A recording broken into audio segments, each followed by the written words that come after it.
station, this is Houston. Are you ready for the event? Yes, we're ready for the event.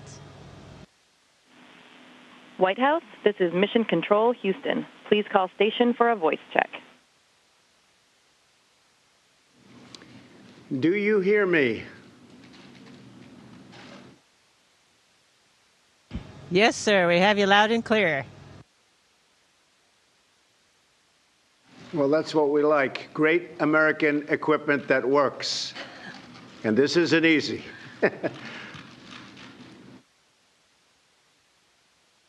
Yeah, we like that too. It's very exciting to be here today. Very, very exciting. And to speak to you live with three brave American astronauts. These are our finest. These are great, great Americans, great people. Two join us from orbit aboard the International Space Station, Commander Peggy Whitson and Colonel Jack Fischer. And Peggy Whitson has been setting records, so we're going to talk about that very soon. I'm here in the Oval Office along with my daughter Ivanka and astronaut Kate Rubins, who recently returned from space and from the space station. Together we are being joined by students all across America, thousands and thousands of students who are learning. They're learning about space, learning about a lot of other things. And they're watching this conversation from the classroom. And all over, we have astronauts and we have everybody. We're flying right now 17,000 miles per hour. That's about as fast as I've ever heard. I wouldn't want to be flying 17,000 miles an hour, but that's what you do. Peggy, Jack, and Kate, I know that America's students are thrilled to hear from you. But first, I want to say that this is a very special day in the glorious history of American space flight. Today, Commander Whitson, you have broken the record for the most total time spent in space by an American astronaut, 534 days and counting.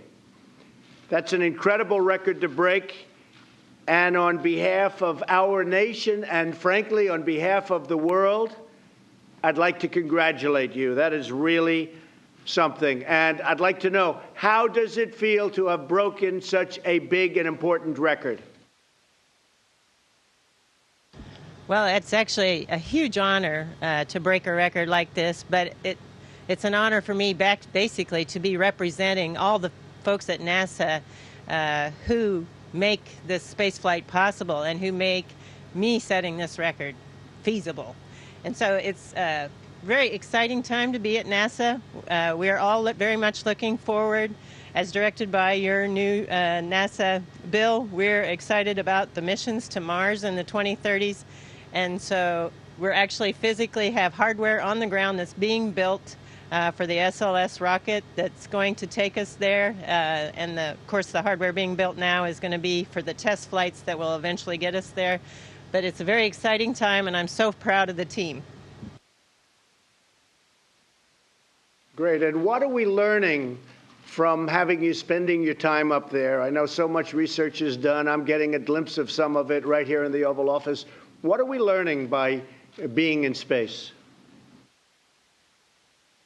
Well, I think probably the International Space Station is providing a key bridge from us doing living on Earth to going somewhere into deep space. So on those Mars missions, we need to better understand how microgravity is really affecting our body, and we need to understand it in great detail. So many of the studies are looking at the human body. We're also looking at things that involve operations of a space vehicle on these long-duration missions, and the technological advancements that will be required. For instance, on a multi-year Mars mission, we're going to need to be able to close the life support system. And that means we, right now, for instance, are taking solar power that we collect and using it to break apart water into oxygen and hydrogen. The oxygen we breathe, of course, we use the hydrogen, combine it back with the CO2 that we take out of the air and make more water. But water is such a precious resource up here that we also are cleaning up our urine and making it drinkable, and it's really not as bad as it sounds. Well, that's good. I'm glad to hear that. Better you than me. I will say, Colonel Fischer, you just arrived, and how was your trip? Complicated, easy? How did it go? Oh, sir, it was awesome. It made even my beloved F-22 feel a little bit underpowered. It was, I launched in a Russian vehicle with my Russian friend, Fyodor Yurchikin, from Kazakhstan. Got the immediate perspective change as we got to orbit, and I saw that frail, thin blue line of life around the Earth. 6 hours later, we're docked to the station.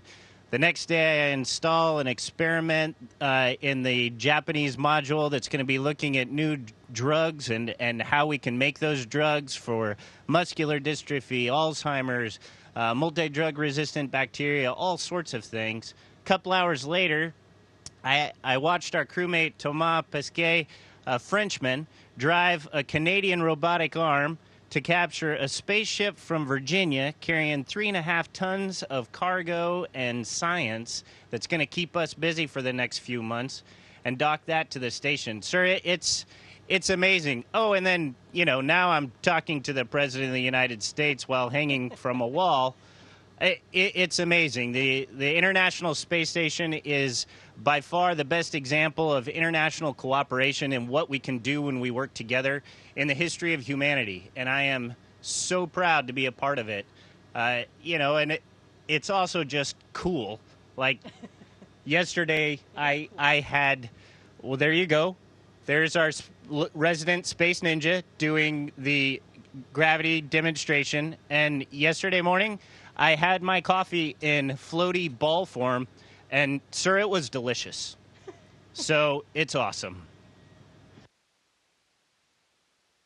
Tell me, Mars, what do you see a timing for actually sending humans to Mars? Is there a schedule, and when would you see that happening? Well, I think as your bill directed, it'll be approximately in the 2030s. As I mentioned, we actually are building hardware to test the new heavy launch vehicle, and this vehicle will take us further than we've ever been away from this planet. So, unfortunately, spaceflight takes a lot of time and money, so getting there will require some international cooperation to get it to be a planet-wide approach in order to make it successful, just because it is a very expensive endeavor, but it is so worthwhile doing. Well, we want to try and do it during my first term, or at worst during my second term, so we'll have to speed that up a little bit, okay? We'll do our best. You will, and I have great respect for you folks. It's amazing what you do. And I just want to introduce another great one. Kate Rubins is with us today, and she has been so impressive in research and so many other things having to do with NASA. And Kate, I understand you're the first person to sequence DNA in space. Can you tell us about that? Yeah, so that was actually just this last summer, and it's a real example of what we can do with technology and innovation. We've gotten a sequencer down to the size of your cell phone, and we were actually able to fly that on board the space station and sequence DNA. It's not just the technology demonstration, but we can actually use that to do things like detect microbes on the space station, look at astronaut health. We can easily use that in Earth-based settings, too, to look for disease outbreaks and to do rural health care as well. That's fantastic. That is really great. I saw some of the work, and it's incredible. You know, I've been dealing with politicians so much. I'm so much more impressed with these people. You have no idea. Now, speaking of another impressive person, Ivanka, you've been very much interested in this program. Tell us something about it. Hi, Dr. Whitson. First of all, congratulations on your incredible milestone today. You may know that my father recently signed the Inspire Women Act to encourage female participation in STEM fields across all aerospace areas and really with a focus on NASA. So encouraging women and girls to pursue STEM careers is a major priority for this administration. And today we are sitting with an amazing example of that, Dr. Rubins, and you, Dr. Whitson. So I would love to hear from you. What was the impetus for you to get involved in the sciences? Yeah, so when I was around Actually, 15, I actually went to a conference on DNA. And that was very inspiring for me. It was sort of the beginning of recombinant DNA and understanding biology.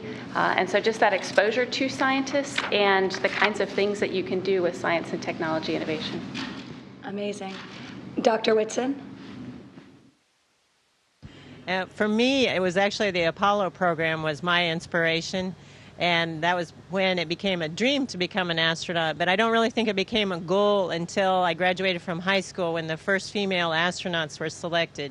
And seeing those role models and with the encouragement of my parents and various mentors in college and graduate school and when I started working at Rice, that's what made it possible, I think, to become an astronaut. And it took me a lot longer to become an astronaut than I ever really wanted it to take. But I do think I'm better at my job because of the journey. You're an incredible inspiration to us all. So I would also like to ask you one more question. I'm incredibly curious, as I'm sure all the students across the country are, to know what a day in the life in space is like. Could you share what a typical day looks like, what the challenges are, just any special moments? Well, a typical day, we wake up and look at the messages from the ground because we have a huge ground team that's working overnight to prepare, changes or the details of the tests that we're going to be performing over the course of the day. So first thing I do is check out that, see what's changed. But on any given day, it can be so dramatically different. On one day, we might be focusing on science. On another day, we might be repairing the carbon dioxide removal system. On another day, soon, Jack and I are going to do a spacewalk. We talked about last Saturday, we did robotics operations. I love the diversity of the different activities that we do. Plus, we have over 200 investigations ongoing on board the space station.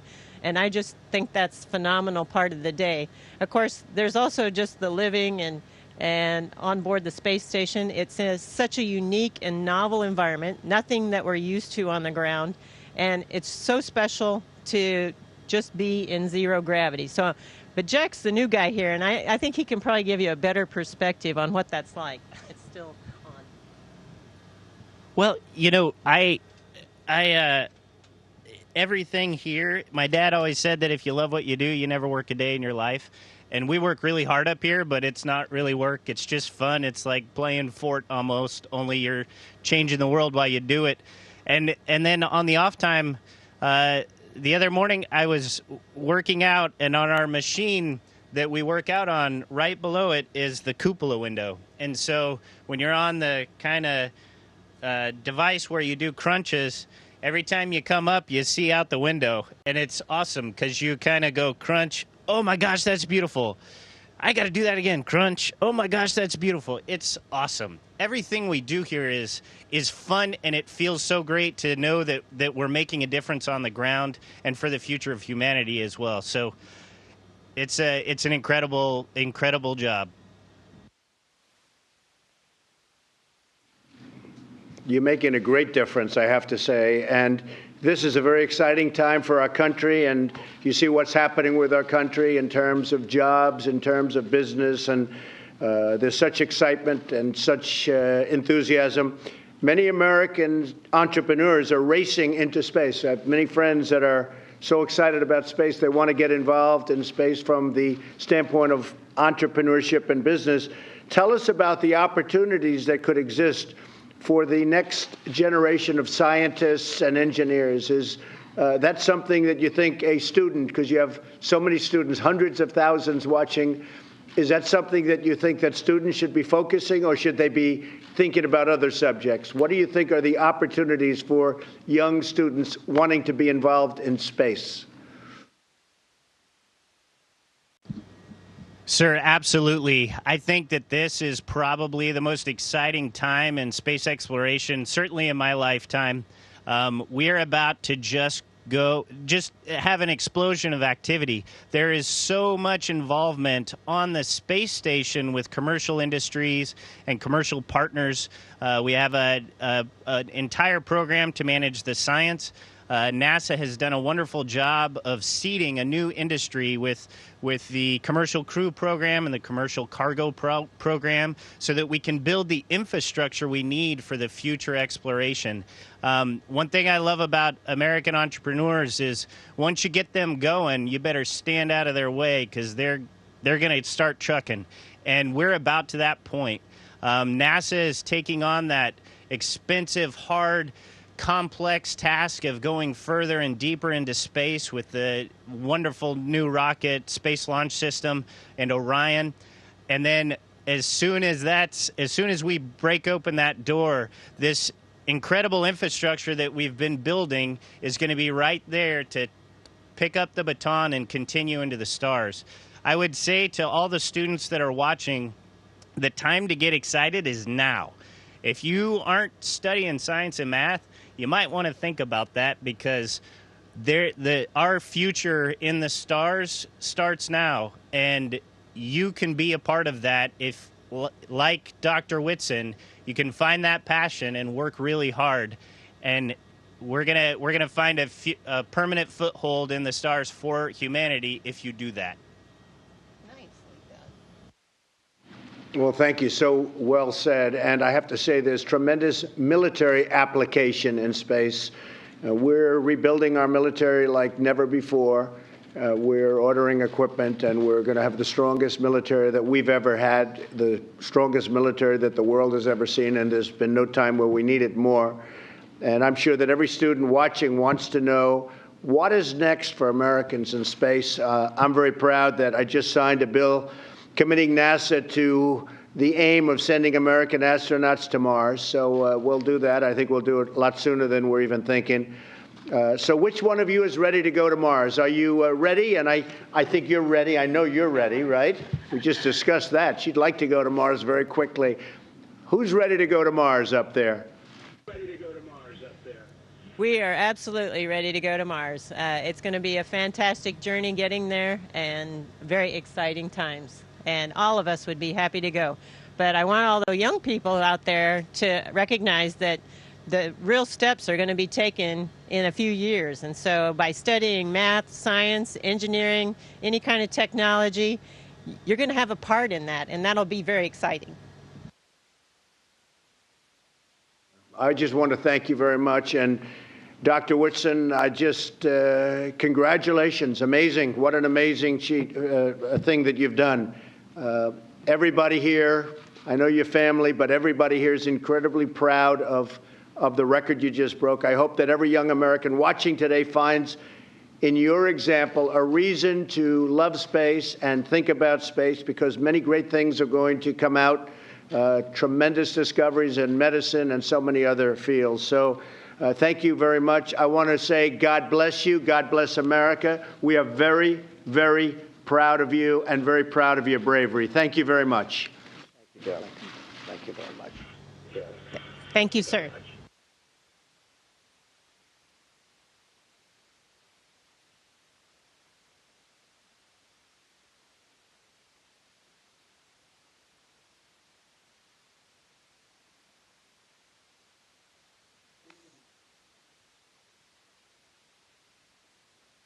Station, this is Houston ACR. That concludes the event. Thank you. Thank you, Mr. President, and all participants at the White House. Station, please stand by. We are now resuming operational audio communications.